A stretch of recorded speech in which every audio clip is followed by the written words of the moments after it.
से परे है।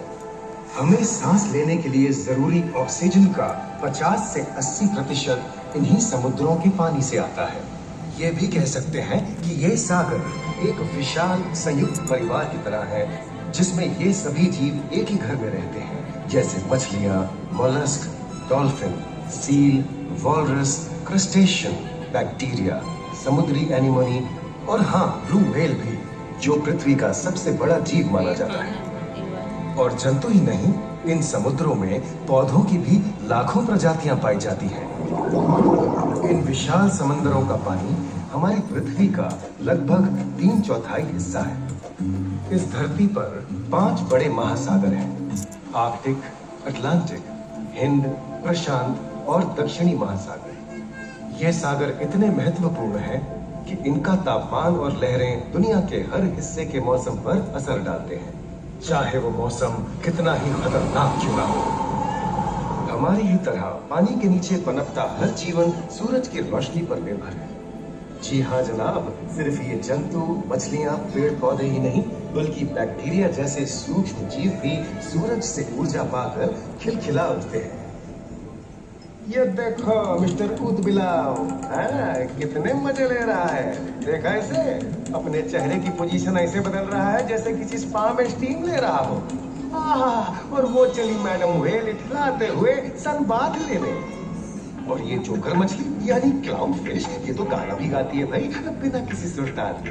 हाँ, ये रात समुद्री जानती है, और कोई खतरा महसूस होने पर ये कभी घुर्राती है और कभी चहकती है। क्लाउन फिश है ना। और ये डॉल्फिन हमारे स्मार्टफोन से भी ज्यादा स्मार्ट है। ये अपनी आवाज का इस्तेमाल सोनार की तरह करके एकदम सही दिशा में तैरती और एक दूसरे को संदेश भेजती है। जी हाँ, ईमेल या व्हाट्सएप से भी तेज। मूंगा चट्टानें यानी कोरल रीफ दुनिया की सबसे विविध इकोसिस्टम्स में से है।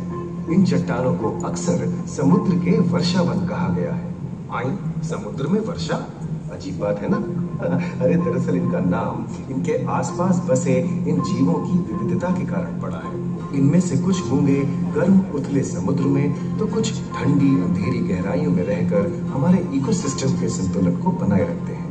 पौधे हमारे इकोसिस्टम का एक बहुत ही महत्वपूर्ण हिस्सा है और पानी में ऑक्सीजन का सबसे बड़ा स्रोत है। इस नीले पानी में मौजूद कई पौधों में से एक बहुत ही महत्वपूर्ण पौधा है फाइटोप्लैंक्टन, जो पूरी दुनिया की ऑक्सीजन की जरूरत का लगभग 50% बनाकर हमारा अस्तित्व बनाए रखता है। इन समुद्रों में पहुंचने वाली सूरज की रोशनी की मात्रा के हिसाब से उन्हें 3 क्षेत्रों या परतों में बांटा गया है।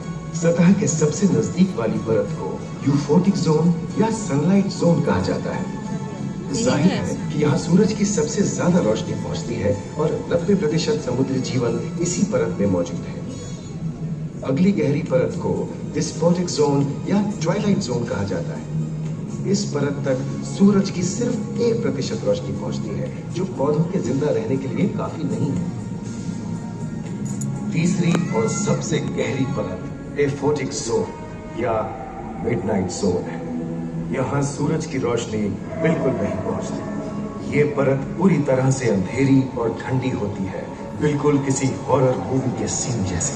ये कई जगह पर इतनी गहरी होती है कि यहाँ आसानी से माउंट एवरेस्ट जैसे ऊंचे पहाड़ भी समा सकते हैं। और इसकी सबसे गहरी जगह है प्रशांत महासागर में मरियाना ट्रेंच। महाद्वीपीय तटों के साथ लगे उतले समुद्री इलाकों तक पहुंचना आसान है, लेकिन ये समुद्र का सिर्फ 10% है। समुद्र की गहराई जितनी बढ़ती जाती है, उतने ही वहां के हैरत अंगेज जीव जिन तक पहुंचना मुश्किल होता जाता है। ये समुद्री जीव पहले तो अपनी खूबसूरती से आपको छलते हैं और फिर अचानक एक खतरनाक रूप ले लेते हैं, जिनसे बचना मुश्किल ही नहीं, नामुमकिन है। और ये क्या, अचानक ये रोशनी कहां से आई? ओहो, ये तो जेलीफिश का झुंड है, जिनकी रोशनी एकदम डिस्को लाइट की तरह लगती है। वाह, ये हुई ना बात। अब सभी बड़ी छोटी मछलियां इन चमचमाती डिस्को लाइट को देखकर पार्टी करने आएंगी। और फिर यही रोशनी उन्हें बेरहमी से दबोचकर उनका शिकार करके अंधेरे में वापस गायब हो जाएगी। लेकिन सभी शिकारियों को छलावे से लुभाना नहीं पड़ता। सबसे घातक शिकारियों में से है शार्क, जैसे ग्रेट व्हाइट और टाइगर शार्क। शार्क आमतौर पर सूरज ढलने के बाद अंधेरे में शिकार पे निकलती है समुद्री जीवों का यमराज बनकर। आज तक शार्क की 500 से ज्यादा प्रजातियों का पता चल चुका है। ये हर तरह के खुले महासागरों में, मूंगे की चट्टानों में, आर्कटिक की बर्फ के नीचे और समुद्र की अंधेरी गहराइयों में पाई जाती है। और ये है समुद्री घोड़ा, जो तबड़क तबड़क नहीं, छप छप छप छप करता है, यानी दौड़ता नहीं, तैरता है। हमने इन समुद्रों के बारे में बहुत कुछ जाना है, पर अभी भी बहुत कुछ जानना बाकी है। ये सागर गहरे और विशाल, ठंडे और अंधेरे में डूबे होते हैं। इन गहराइयों में पनपने वाली 17,000 से अधिक प्रजातियां मानो किसी कल्पना से कम नहीं। किसी खूबसूरत एंजल की तरह दिखने वाले जीवों के साथ साथ न जाने और क्या क्या देखने को मिले।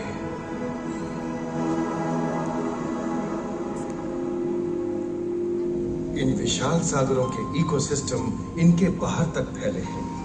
खारे पानी की खाड़ियां, समुद्रों, समुद्र तटों और नमकीन दलदली इलाकों तक। मानव जाति दशकों से प्लास्टिक, जहरीले रसायन, तेल और ऐसी कई चीजों को पानी में बहाकर समुद्रों को नुकसान पहुंचा रही है। कई समुद्री जीवों या मछलियों की दर्दनाक मौत और उनकी इस तड़प का जिम्मेदार हमारी मानव जाति ही है। पिछले कुछ दशकों में वैज्ञानिक पैमाने पर सामने आए खतरों में से एक बड़ा जलवायु परिवर्तन है, जिससे महासागर गर्म हो रहे हैं और ग्रीन हाउस गैसों की अधिकता और ऑक्सीजन की कमी के कारण इन समुद्रों का अम्लीकरण हो रहा है। सागरों के इस तरह गर्म होने से पानी का स्तर बढ़ गया है और बर्फ की चादर पिघल रही है। इस विनाशकारी बदलाव के परिणाम स्वरूप समुद्री जीवन खत्म हो रहा है और पूरे इकोसिस्टम के लिए ऐसे खतरनाक हालात हम ही पैदा कर रहे हैं।